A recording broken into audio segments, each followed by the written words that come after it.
میرے معزز اسٹوڈنٹس اور ڈاکٹر صاحبان،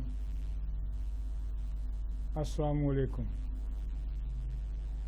میرے آج کے لیکچر کا موضوع ہے پراسٹیٹ۔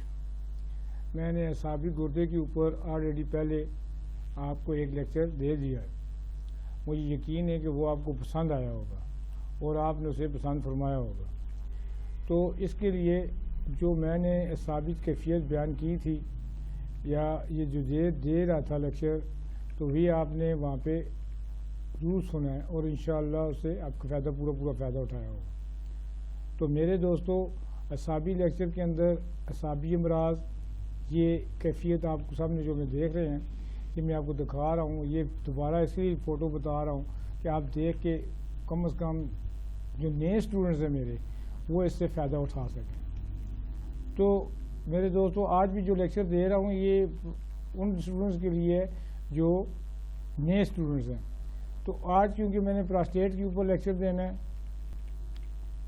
تو پراسٹیٹ ایک کامن بیماری ہے جو 50 سال سے لے کر اوپر کے لوگوں میں کسی وقت بھی لگ سکتی ہے۔ خاص کر 60 اور 70 کے درمیان اکثر لوگوں میں یہ لگ جاتی ہے۔ اس کے اندر جو سب سے پہلا فارمولہ یہ یاد رکھیے گا، یہ جو میں فارمولہ آپ کو دکھا رہا ہوں، یہ آپ جو دیکھ رہے ہیں، یہ ڈیگنوز کرنے کا پہلا فارمولہ ہے۔ اگر آپ کو یہ نہیں آتا تو آپ کچھ بھی نہیں کر سکتے۔ تو آپ کے پاس یہ کیا ہے؟ مقوی بالمثل طریق، اعصابی طریق۔ اس طرح عضلاتی کمزوری ہو جاتی ہے اس کے اندر، اور گردوں کے اندر یعنی جگر کے اندر کمی حرارت عزیزی پیدا ہو جاتی ہے، اور مثانہ جو ہوتا ہے وہ کمزور ہو جاتا ہے۔ تو اس کو ہم کہتے ہیں مثانے کا ڈھیلا پن۔ تو یہ اعصابی بالمثل امراض ہیں، مثلا مثانے کا فالج، پیشاب کا لوز ہو جانا، قطرہ قطرہ آنا، کھانسنے سے پیشاب کا باہر قطرہ قطرہ نکل جانا، پیشاب کا کنٹرول نہ رہنا، یہ ساری اعصابی طریق کی علامات ہیں۔ تو میرے دوستو، مقوی اور بالمثل طریق اعصابی تشخیصی مزاج ہم کیسے کرتے ہیں؟ جو نئے اسٹوڈنٹس ہیں ان کے لیے یہ نایاب تحفہ ہے۔ چاہے مرض اعصابی کا نام کوئی بھی ہو، اگر مریض اپنے جسم میں ذرا سی دماغی یا جذباتی طریق سے دماغی اور اعصابی امراض، آبی بلغمی، ٹھنڈا پن، سردی سے الرجی، لو قوت منافسہ کا کم ہو جانا، لو بلڈ پریشر، دماغی اعصابی کمزوری، دماغی بوجھ، غنودگی، نیند کے غلبے کے ساتھ۔ اب اسٹار علامات ہیں، کیونکہ انفرادیت تو ہر ایک چیز میں ہوتی ہے نا جی۔ تو اس میں اسٹار علامات اس کی یہ ہوتی ہیں پراسٹیٹ کی، کہ پراسٹیٹ جب بڑھتا ہے یا پراسٹیٹ کے اندر جو انفیکشن پیدا ہوتا ہے تو وہ اس طرح کا شروع ہو جاتا ہے۔ پیشاب کا لوز ہو جانا، پیشاب کھانسنے یا نچلنے سے پیشاب بلا ارادہ خارج ہو جاتا ہے، پیشاب بہت آہستہ آہستہ خارج ہو، اور بعض اوقات بلغمی کیفیت کے اندر بھی پیشاب بند ہو جاتا ہے، کیونکہ سوجن اتنی بڑھ جاتی ہے کہ پیشاب بند ہونے کے چانسز بڑھ جاتے ہیں۔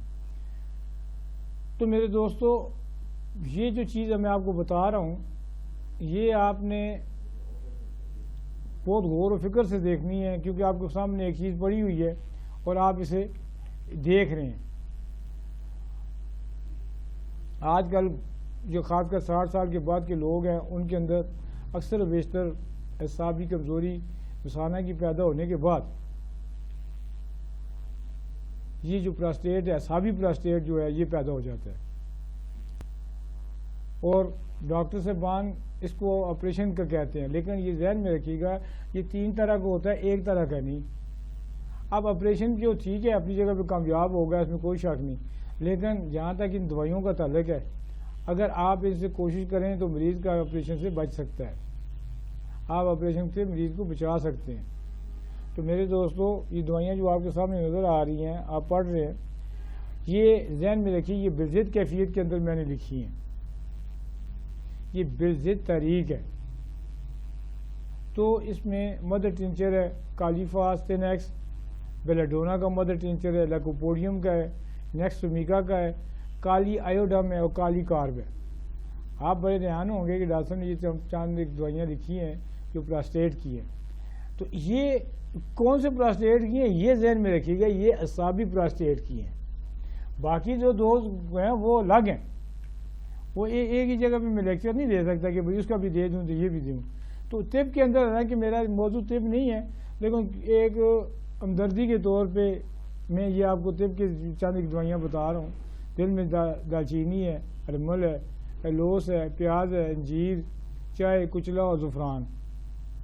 تو جب آپ یہ ساری چیزیں دوائیاں دیتے ہیں آپ پیشنٹس کو تو انشاءاللہ تعالیٰ اس کا پراسٹیٹ ٹھیک ہو جاتا ہے، اس کی اعصابی طریق کم ہو جاتی ہے اور مریض آہستہ آہستہ ٹھیک ہونا شروع ہو جاتا ہے. تو میرے دوستو پراسٹیٹ کے لیے جو غدی ادویات ہے، غدی مدر ٹنچر ہے، وہ جو اوپر والا لکھا تھا وہ غضلاتی مدر ٹنچر ہے، یہ نیچے میں لکھ رہا ہوں یہ غدی مدر ٹنچر میں. تو اس کے سامنے آپ کے سامنے لکھی ہوئی ہیں دوائیاں، جو ڈاکٹر صاحبان پڑھے لکھے ہوئے ہیں انہیں یہ دوائیاں پڑھ لیتے ہیں. خاص کر جو نئے اسٹوڈنٹ ہیں ان کے لیے یہ نایاب تحفہ ہے. تو اس میں سب سے بہترین دوائی جو ہے وہ جمی فیلا ہے، یہ جو یہ لکھی ہوئی ہے یہ والی، یہ سب سے بہترین دوائی ہے اس کی. اور اس کے آپ غدی اور اس کے ساتھ آپ کالی مرچ، کالی فاس کا استعمال کریں. اینٹی بائیوٹک کے طور پہ آپ کالی آیوڈم دیں، کالی کارب دیں، آپ کا پیشنٹ آنن فانن ٹھیک ہوگا انشاءاللہ تعالیٰ. یہ ادویات مدر ٹنچر میں کیوں میں، یہ تمام ادویات جو اوپر لکھی ہوئی ہیں یہ مدر ٹنچر کیوں میں جاذبہ اعصابی، یہاں میں نے پانی اس لیے لکھا ہے کہ سمجھنے والا ذرا آسانی سے ہو جائے. اصل یہ ڈھیلے پن کو دور کرتی ہیں. جس چیز کے بھی اندر پانی پڑ جاتا ہے وہ ڈھیلا ہو جاتا ہے. تو ہم نے کیونکہ یہاں پہ خشکی پیدا کرنی ہوتی ہے تو اس لیے یہ پانی کو ختم کر کے جاذبہ پانی بن جاتی ہیں، اور جاذبہ پانی بننے کی وجہ سے یہ کامیاب سمجھی جاتی ہیں. تو نوٹ فرما لیجئے گا کہ غضلاتی اور غدی ادویات کو ملا کر دینے سے مقوی اور محرک غضلاتی غدی تحریک حاصل ہوتی ہے. میں نے یہاں پہ یہ اس لیے حاصل کی سارا کچھ لکھا ہے کہ بھئی لوگوں کو آسانی محسوس ہو، لوگ آسانی سے اس چیز کو سمجھ سکیں. یہاں میں سورہ سال پر سائیکوسس کے نام بھی استعمال کر سکتا تھا، جیسے مثلا غضلاتی کی جگہ سفلس لکھ دیتا، غدی کی جگہ میں سائیکوسس لکھ دیتا، اور ادویات ملا کر دینے سے مقوی اور محرک کیفیت جو حاصل ہوتی ہے اس کا نام بھی میں لکھ دیتا. لیکن میں نے یہ لفظ اس لیے استعمال کیے ہیں کہ یہ سب سے بہترین الفاظ ہیں جو طب نے دیے ہیں ہمیں. تو یہ اس وقت اینٹی اعصابی تحریک، یہ دوسرے لفظوں میں یہ سورہ کو جذب کرنے والی ادویات ہیں، اور سورہ جب جذب ہو جاتا ہے تو مریض ٹھیک ٹھاک ہو جاتا ہے. کیونکہ یہاں پہ جو تشریح کی جاتی ہے وہ الگ الگ ہے، سورہ کی الگ تشریح کی جاتی ہے، اعصاب کی الگ کی جاتی ہے، اور پڑھنے والا جو اسٹوڈنٹس ہے اس کے لیے، جو نئے اسٹوڈنٹس آتے ہیں ان کے لیے ایک نیا مسئلہ کھڑا ہو جاتا ہے. آج کا ڈاکٹر اسی لیے ہومیوپیتھک ڈاکٹر جو ہیں خاص کر آج کنفیوژن کا شکار ہے کہ انہیں سمجھ ہی نہیں آتی کہ بھئی ہمارا یہ سورہ کس کو کہتے ہیں، سفلس کس کو کہتے ہیں، اور سائیکوسس کس کو کہتے ہیں. اب یہاں پہ میں نے اس لیے الگ لکھا ہے. یہاں پہ اگر میں یہ کہتا نا جی پراسٹیٹ کا سورہ امراض، ٹھیک ہے جی، تو آپ اسے آسانی سے سمجھ سکتے تھے. لیکن یہاں میں نے اسی لیے لکھا ہے کہ سراوی کیفیات جتنی بھی ہوتی ہیں وہ اعصابی طریق کے ساتھ تعلق رکھتی ہیں. تو جب وہ اعصابی طریق کے ساتھ تعلق رکھتی ہیں تو اس کا علاج بھی ہم نے غضلاتی غدی کی کیفیت میں کرنا ہوتا ہے.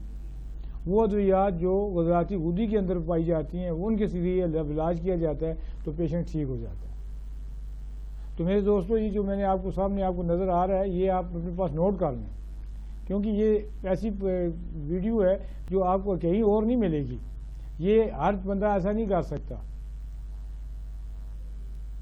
تو اس کے بعد جو دوسری میں انشاءاللہ تعالی ویڈیو لوڈ کرواؤں گا وہ ہے اعصابی سوجن یا استسقاء لخمی. یہ الفاظ جو میں آپ کو بیان کر رہا ہوں یہ ایلوپیتھک کے اندر نہیں ملتے. وہاں پہ اعصابی سوجن کا کوئی تصور نہیں ہے، وہاں لخمی کا کوئی تصور نہیں ہے، وہاں زکی کا کوئی تصور نہیں ہے. وہاں پہ صرف یہی ہے کہ بھائی ٹھیک ہے جی پراسٹیٹ ہے تو دوائی دیں، پراسٹیٹ کی دوائیاں دیتے ہیں، نہیں کامیاب ہوتے تو کہتے ہیں جی آپریشن کر لیں. تو میں آپریشن کے خلاف نہیں ہوں، یہاں پہ بندے کو جو چیز ضرورت ہوتی ہے اسے کرنی چاہیے. تو اس کے ساتھ ہی میں آپ سے اجازت چاہوں گا، انشاءاللہ پھر ملیں گے. خدا حافظ. اللہ علیہ.